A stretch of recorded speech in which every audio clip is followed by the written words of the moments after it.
नमस्कार। ब्राह्मण महिला विद्यापीठ के एकलव्य चैनल पर आपका स्वागत है। अब तक हमने तुलसीदास के 5 चौपाइयों की शब्दार्थ और व्याख्या देखी थी। आज हम छठी चौपाई की शब्दार्थ और व्याख्या देखेंगे। सबसे पहले शब्दार्थ देखते हैं।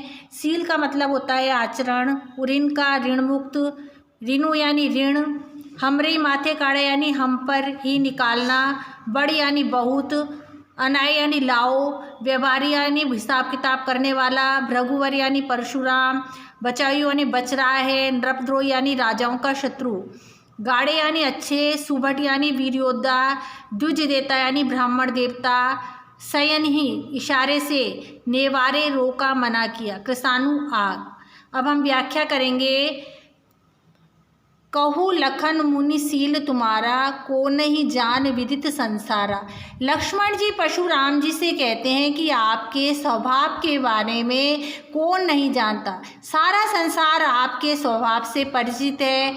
माता पिता ऋण भयनी के, माता पिता के ऋण से तो आप थोड़े से ही श्रम से मुक्त हो गए हैं। गुरु ऋण रहा सोच बढ़ के, आप सोच रहे हैं कि गुरु का ऋण बढ़ता ही जा रहा है। सो जनु हमरे माथे काढ़े, जिसका दोष आप हमारे ऊपर निकाल रहे हैं। दिन चली गई ब्याज बढ़ जाए, क्योंकि जैसे जैसे दिन जाते जा रहे हैं गुरु के ऋण का ब्याज आप पर बढ़ता ही जा रहा है।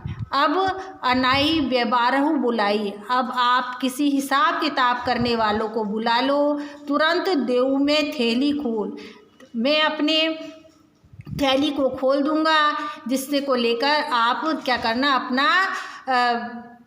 अपना ऋण चुका देना। सुनी कटु वचन कुठार सुधारा, लक्ष्मण जी के इन कठोर वचनों को सुनकर परशुराम जी ने अपना फरसा हाथ में ले लिया। हाय हाय सब सभा पुकारा, सारी स्वयंवर सभा में हाहाकार मच गया।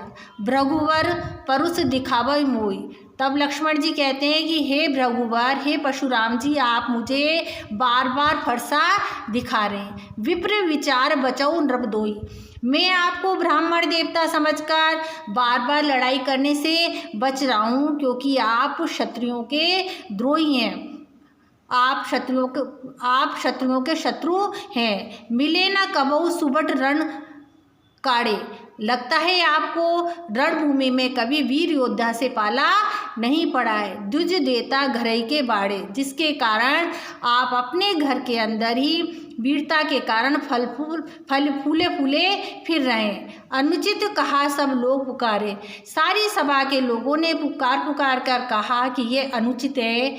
रघुपति सयन ही लखुन निवारे, तब रघुपति ने, राम भगवान ने अपने नेत्रों के इशारे से लक्ष्मण को इतने कठोर वचन बोलने से मना किया। लखन उत्तर अहुत सरिस भृगुवर कोप कृषाण, लक्ष्मण जी के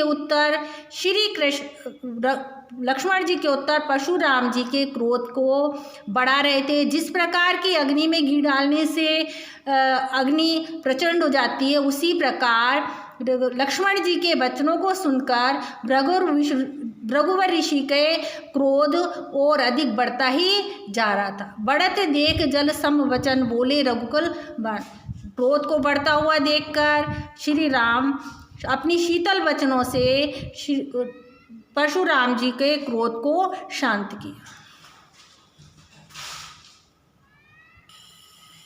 अब हम प्रश्न उत्तर देखेंगे। पहला प्रश्न देखिए, शिव धनुष भंग होने पर परशुराम क्यों कुपित हो रहे थे।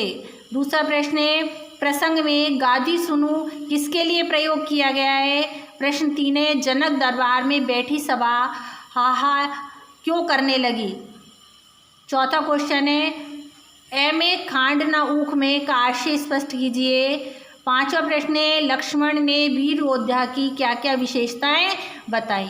छठा क्वेश्चन है, लक्ष्मण ने शूरवीर और कायर में क्या क्या अंतर बताया। प्रश्न नंबर 7, लक्ष्मण परशुराम संवाद पाठानुसार परशुराम की क्रोधाग्नि कैसे शांत हुई, लिखिए। प्रश्न नंबर 8, लक्ष्मण परशुराम संवाद के आधार पर परशुराम के चरित्र की किन्हीं 2 विशेषताओं पर प्रकाश डालें। कक्षा 10 की सभी छात्राएं इन नोट्स को उतारेंगी और प्रश्नों के उत्तर करेंगी। जो समझ में नहीं आएगा उसे दोबारा पूछें।